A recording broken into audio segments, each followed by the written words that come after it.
Papillon nació en el pequeño pueblo de Saint-Étienne, en la región de Ardèche, Francia, en el año 1906.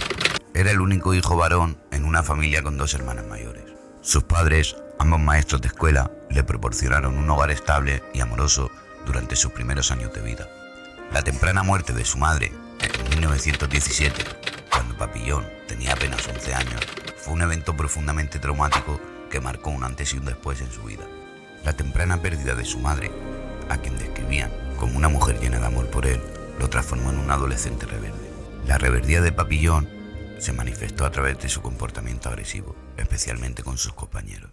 Se alistó en la Marina francesa en 1923, a la edad de 17 años. Allí sirvió durante 2 años antes de abandonar la Marina. Tras dejar la Marina francesa, Papillon se dirigió a París, en plena juventud. Su llegada a París fue en el año 1925. Una vez en la capital francesa, Papillon se sumergió en el mundo criminal. En París, Papillon destacó por sus habilidades como ladrón, especialmente como abridor de cajas. Estas habilidades le permitieron ganarse la vida dentro del crimen organizado, trabajando para mafiosos locales que valoraron su talento. Durante este periodo también contrajo matrimonio con una mujer francesa. Sin embargo, la información sobre este matrimonio es escasa, desconociéndose la identidad de su esposa y otros detalles revelantes sobre su relación. Su vida en París, marcada por el crimen, estaba a punto de cambiar drásticamente.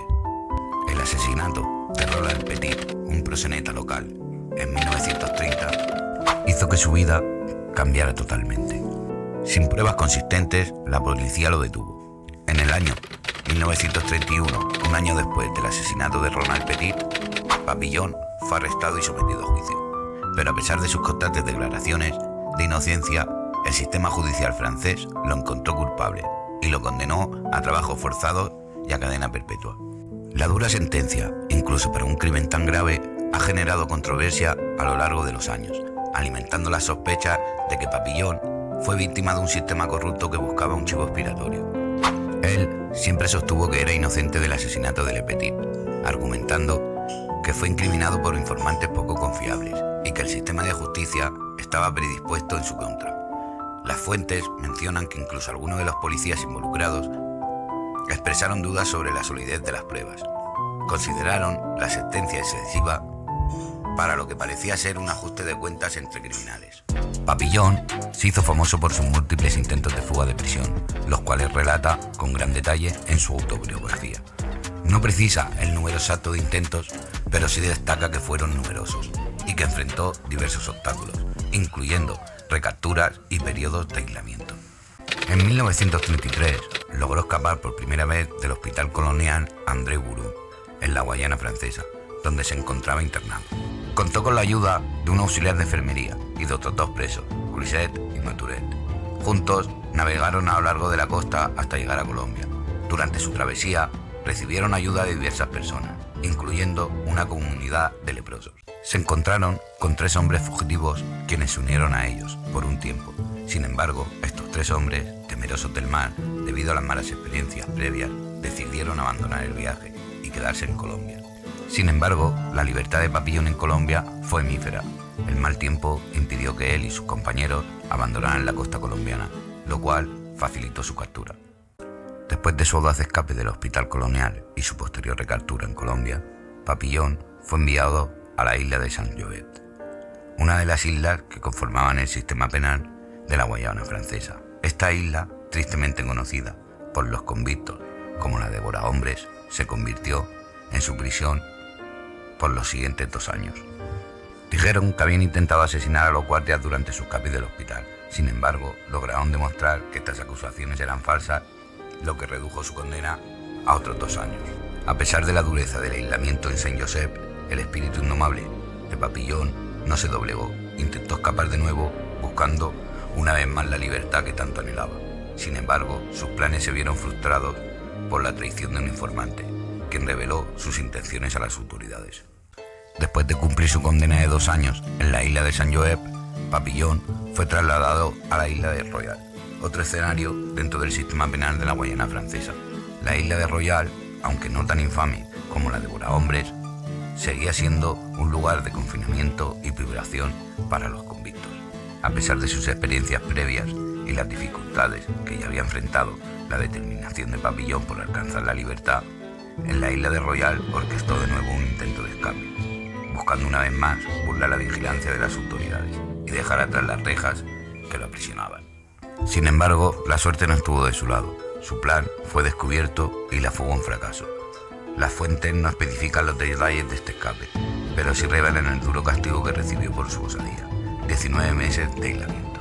La falta de contacto humano y la monotonía del encierro buscaban doblegar su espíritu y castigar su anhelo de libertad. Es importante destacar que durante este tiempo en la isla de Royal ocurrió un evento que marcaría un punto de inflexión en su condena. Papillon, arriesgando su propia vida, salvó a una niña llamada Lisette de ahogarse en unas aguas infectadas de tiburones. Este acto de valentía y compasión le valió el reconocimiento de las autoridades, quienes redujeron su condena en aislamiento de 8 años a tan solo 19 meses. Haciéndose pasar por demente, lo internaron en el manicomio de la isla. Intentó escapar del manicomio de la isla junto a otro preso, pero lamentablemente su plan no tuvo éxito. Se dice que Papillon y su compañero estuvieron a punto de estrellarse contra los acantilados y ahogarse. Este intento de fuga se dio en un contexto particular, el inicio de la Segunda Guerra Mundial. Con el estallido de la guerra, el castigo por intentar escapar se elevó a la pena de muerte. Esto se debía a que se consideraba que cualquier intento de fuga podía ser un acto de traición a la patria, ya que se presumía que el fugitivo podría intentar unirse al enemigo. La locura se presentaba como una posible vía de escape. Al ser considerado un loco, alguien sin control de sus propias acciones, se hacía imposible castigarlo por cualquier acto, incluyendo la fuga. Papillon, astuto y desesperado por la libertad, vio en esta situación una oportunidad para burlar el sistema. Después de varios intentos fallidos de escape y tras pasar por la isla de San Josep y la isla de Royal, Papillon fue transferido a la isla del Diablo, la más pequeña de las 3 islas de la Salvación. Esta isla, rodeada de fuertes corrientes, era considerada por las autoridades coloniales como un lugar del que era imposible escapar. Ante esta situación, la mente creativa resuelta de Papillon ideó una solución tan simple como arriesgada. En lugar de elaborar complejos planes de escape, como en ocasiones anteriores, optó por utilizar los recursos disponibles a su favor: los cocos. Los cocos, abundantes en la isla, se convertirían en el material clave para su balsa improvisada. Llenando una bolsa con cocos, Papillon buscaba crear una embarcación lo suficiente flotante como para resistir el embate de las olas y las corrientes marinas. Este plan, en apariencia simple, escondía una cuidadosa observación y planificación. Papillon notó un patrón en las olas. Cada séptima ola era más grande y fuerte que las demás, lo suficiente potente como para impulsarlo lejos de la isla hacia alta mar. Después de numerosas pruebas, con sacos de cocos de su peso, bautizó a la séptima ola como Lisette, en honor a la niña que había salvado de morir ahogada. Para esta arriesgada aventura convenció a Sylvain, un compañero convicto, para que lo acompañara. Ambos se lanzaron al mar en sus balsas improvisadas y pasaron 4 días y 3 noches a la deriva, alimentándose de la pulpa de los cocos. Sylvain, debilitado por el viaje, abandonó prematuramente la balsa y se hundió en las arenas movedizas, desapareciendo de entre las olas. Papillon, con el corazón roto por la pérdida de su compañero, logró llegar a tierra firme a menos de 272 metros, de donde Sylvain había aparecido. Después de escapar de la isla del Diablo en 1941, Papillon llegó a Venezuela en 1945, tras un intento fallido de llegar a Francia. Llegó a Yorktown, cerca de la Guayana británica, con la ayuda de otros convictos. El gobierno británico, consciente de las condiciones en la isla de la Salvación, no extraditó a los fugitivos, pero les prohibió salir del país. Papillon decidió regresar a Francia. Se fue en el barco con la esperanza de llegar a su tierra natal. Sin embargo, el destino lo llevó a Venezuela, donde fue encarcelado en el temido penal del Dorado. Afortunadamente para Papillon, un golpe militar y el cambio de régimen resultante condujeron a la liberación de los prisioneros franceses. Se instaló en Caracas en 1946, asombrado por la vitalidad de una gran ciudad después de 17 años de prisión. Caracas, con su mezcla de arquitectura colonial y villas modernas, le ofreció un nuevo comienzo. Papillon encontró en Venezuela una fuerza y calidez que lo cautivaron. Muchos fugitivos franceses vivían en Venezuela, creando una comunidad de apoyo. Si bien algunos volvieron a la delincuencia, Papillon se mantuvo en el límite, trabajando como guía para compañías petroleras estadounidenses en la región de Maracaibo. Su vida dio un giro decisivo al conocer a Rita Alcover, con quien en el año 1956 se casaría. Rita le brindó estabilidad y lo animó a rehacer su vida como un ciudadano honesto.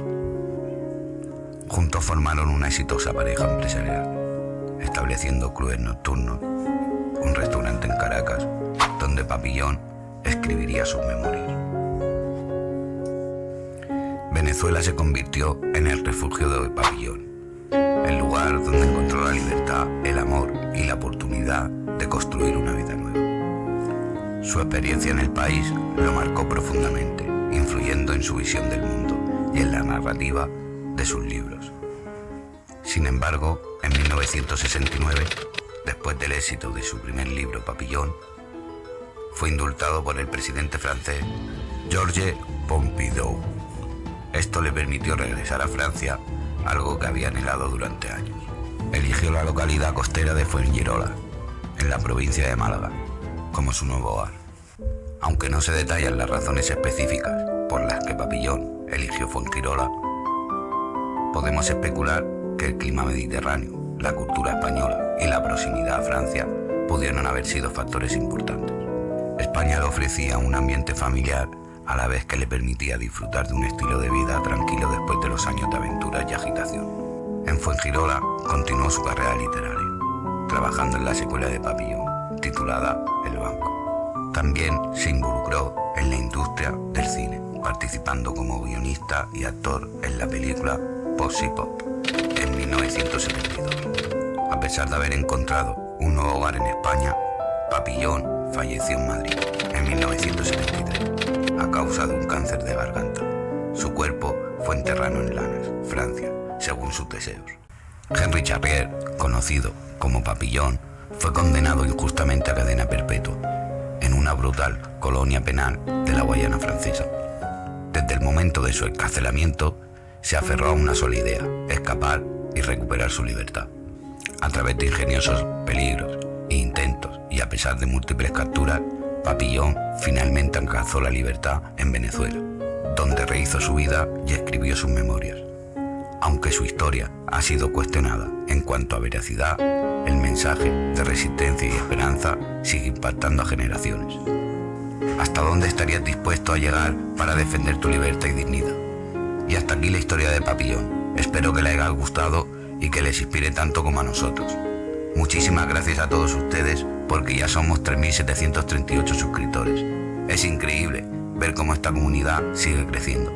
Gracias de corazón por su apoyo y por acompañarnos en cada vídeo. Si aún no lo han hecho, les invito a ver nuestro vídeo titulado Cómo un francés acaba en México y se convierte en el número 1. Estoy seguro de que les va a sorprender. No olviden dejar su like y suscribirse para activar la campanita, para no perderse ninguno de nuestros vídeos. Nos vemos en la próxima.